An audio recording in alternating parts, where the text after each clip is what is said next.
Madam, home loan తీసుకున్నాడని ఒక వ్యక్తిని పోలీసులు అతి దారుణంగా కొట్టారు మ్యామ్, లోన్ కట్టలేదు అని. సో అసలు ఇందులో పోలీసులకు ఇన్వాల్వ్ అయ్యే ఛాన్స్ ఉంటుందమ్మా?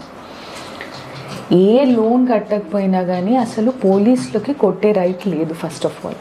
ఓకే, అన్లెస్ అంటిల్ అది ఏదైనా క్రిమినల్ అఫెన్స్ అయ్యి అక్కడ పోలీసులకి నార్మల్ పీపుల్కి చాలా పెద్ద గొడవలు అయిపోయి ఓకే లాఠీ చార్జ్ చేసే సందర్భాల్లో తప్ప యూజువల్లీ అంత ఈజీగా పోలీసుల ఇన్వాల్వ్మెంట్ ఉండదు సివిలియన్స్ మీద చేయడానికి. అదే కమింగ్ టు హోమ్ లోన్కి ఒకవేళ అడ్వకేట్ కమిషనర్తో పాటు పోలీస్ వస్తే పోలీస్ ప్రొటెక్షన్లో ఆ ఇంటికి తాళం ఏమని అంటారే తప్ప ఇంట్లో ఉన్న వ్యక్తులపై చేయి చేసుకోవడము, వాళ్ళని కాలర్ పట్టుకొని బయటికి ఈడ్చుకురావడము, అసలు ఇవన్నీ అగెయిన్స్ట్ లా అండి.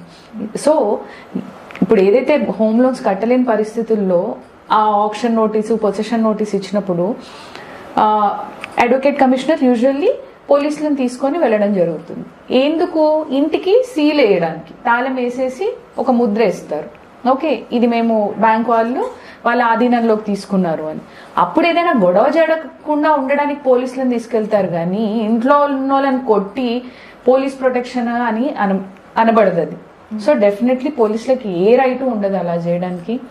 ఇలాంటివి మీకు జరిగినట్టయితే వెంటనే మీరు కోర్టుని అప్రోచ్ అవ్వచ్చు. ఓకే, ఇట్లాంటి అన్యాయాల్ని భరించాల్సిన అవసరం లేదు.